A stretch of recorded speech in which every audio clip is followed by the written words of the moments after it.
अच्छा है चल रहा होगा, सब टीम अच्छी होगी, तो बहुत प्रयास करेंगे कि सब लोग और बेहतर काम करें और निकल के आए, कहीं ना कहीं अपनी सब पहचान बनाए, हमारा प्रयास रहेगा।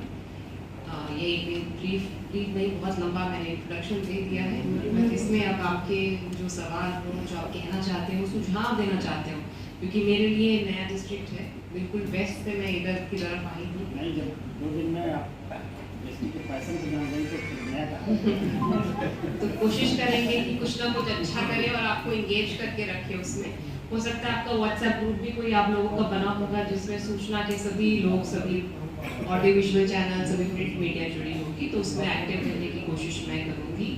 वैसे सूचना अधिकारी के माध्यम से जितनी हमारी मीटिंग्स और जितने भी विजिट्स हैं वो कवरेज और राइटअप मिलेगा, बट आप में से लोग जो अलग से कोई समस्या बताना चाहे, कोई ऐसा कोई बर्निंग इशू बताना चाहे, तो इसके लिए हमेशा ओपन रहेगा कि आपसे डायरेक्ट बात होती रहे। जो ब्यूरो चीफ्स होंगे उनसे तो ज़्यादा फ्रीक्वेंटली बात रहेगी। अब आप बता सकते हैं कि आप कुछ आपको लगता है कि ऐसे कोई विशेष क्षेत्र है जहाँ काम करना चाहिए या कोई अच्छा सुझाव देना चाहते हैं, तो इसके लिए हम ओपन हैं। हमारा बैच मिला है क्योंकि हमारी जब ट्रेनिंग स्टार्ट होती है तो उसी बैच दिया जाता है, उसी हिसाब का कोर्स दिया था मैंने चेन्नई से, स्टेला मैरिज कॉलेज से।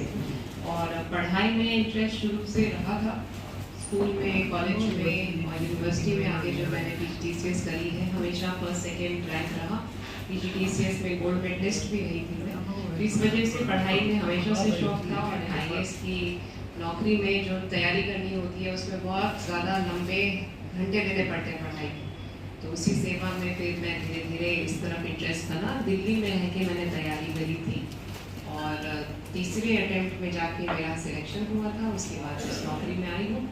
ट्रेनिंग मेरी सीतापुर जनपद में हुई थी, सबसे पहला जनपद जो मैंने यूपी का देखा था वो सीतापुर था, और 3-4 महीने उसमें से आगरा हुई थी, क्योंकि जो मेरे कलेक्टर थे जिनके अंडर मैंने ट्रेनिंग करी थी उनकी ट्रांसफ़र हो गई थी, तो मैं उनके साथ ही दूसरे जनपद चली गई थी।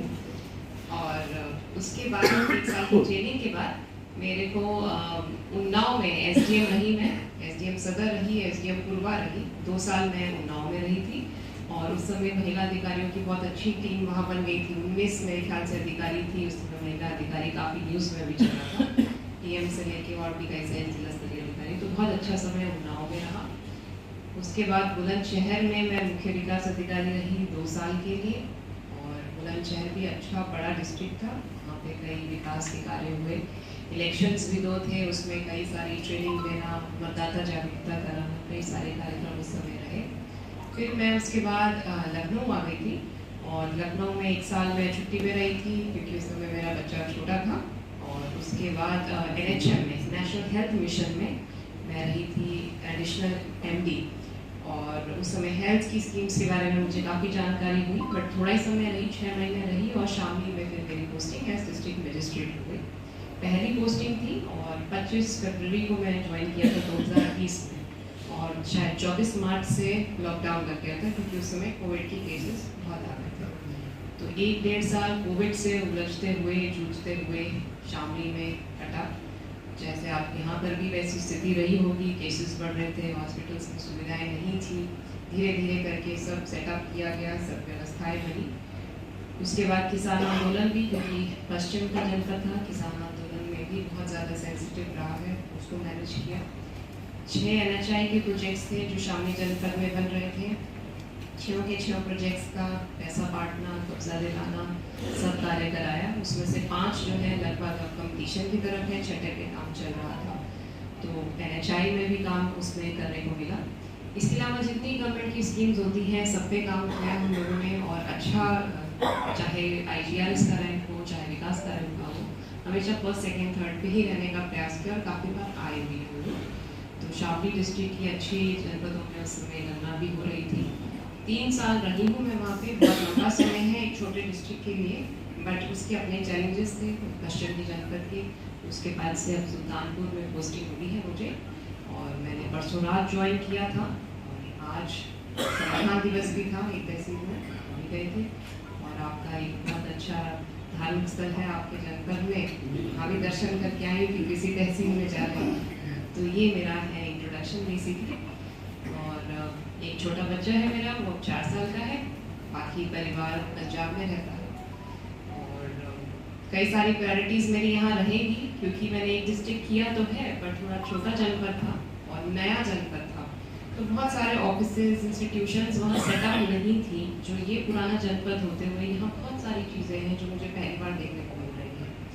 बट प्रयास करेंगे कि एक अच्छा समय यहाँ पर रहे और जनता को जो जिनके लिए हम लोग हैं, जिनकी सर्विस के लिए, उनको फर्स्ट प्रायोरिटी रहेगी हमेशा जनता के लिए अवेलेबल रहना। किसी भी समय कोई भी ऐसी समस्या है जिसका समाधान मेरे लेवल पर होना चाहिए, उसके लिए मैं हमेशा अवेलेबल रहूँ। जितनी हमारी स्कीम्स हैं वो सही लोगों तक पहुँचे, सही समय पर पहुँचे, ताकि उसका लाभ उस व्यक्ति को मिल सके, वो प्रयास रहेगा। हमेशा से शिक्षा जो है, शिक्षा का जो सेक्टर है और महिलाओं का जो सेक्टर है उसमें मेरा इंटरेस्ट रहा है और यहाँ भी कोशिश करूँगी कि कुछ नई चीज़ें करी जाएँ। शामली में कुछ नई चीज़ें हम लोगों ने शुरू करी थी। स्वयं सहायता समूह की महिलाओं को पढ़ाना शुरू किया था और 15,000 में से लगभग 10,000 महिलाओं को हम लोगों ने साक्षर किया था। इसके अलावा कई सारे NGOs के साथ कोलैबोरेट करके छोटे बच्चों की पढ़ाई के ऊपर ध्यान दिया था कि जो बच्चे छूट जाते हैं, अपनी क्लास के लेवल तक नहीं पढ़ पाते, उनके लिए विशेष क्लासेस प्रारंभ करा के हम लोगों ने पढ़ाई का काम करवाया था। इस प्रकार के कई इनिशिएटिव्स लिए थे। एक सबला सलोनी का कार्यक्रम शुरू किया था गाँव में, जहाँ पे सभी किशोरी लड़कियों को और महिलाओं को इकट्ठा करते थे और एक त्यौहार जैसा ओकेजन मनाया जाता था, ताकि जो उनमें खून की कमी होती है महिलाओं में या उनकी हेल्थ आगे कैसे रहे, उन सब के बारे में जागरूक करें और जो लोकल चीज़ें हैं, जो फूड और व्यंजन हैं हमारे, उनका प्रचार करें।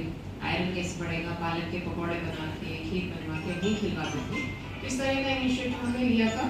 बट अब मैं पहले से आपको नहीं बता सकती कि क्या यहाँ रहेगा। कुछ दिन मैं जब रहूँगी तो मुझे लगेगा कि क्या यहाँ आवश्यकता है और कहाँ कोई कमी रह जा रही है और कहाँ ज़्यादा पहचान बनेगी, कहाँ ज़्यादा आवश्यकता रहेगी, उस हिसाब से सोचा जाएगा। बाकी साफ सफाई, स्वच्छता पे विशेष ध्यान रहेगा। आपका शहर जो है थोड़ा सा ओल्ड फैशन्ड लगता है, इसमें कुछ काम करेंगे कि अच्छा, सुंदर, स्वच्छ हो। कोई बाहर से आए तो उसको लगे कि मैं सुल्तानपुर सिटी में एंटर हुआ हूँ, तो उसे अलग से एक फीलिंग आए, लगे कि यहाँ के लोगों ने मेहनत करी है इसको अच्छा बनाने के लिए। तो ये मेरा प्रयास है।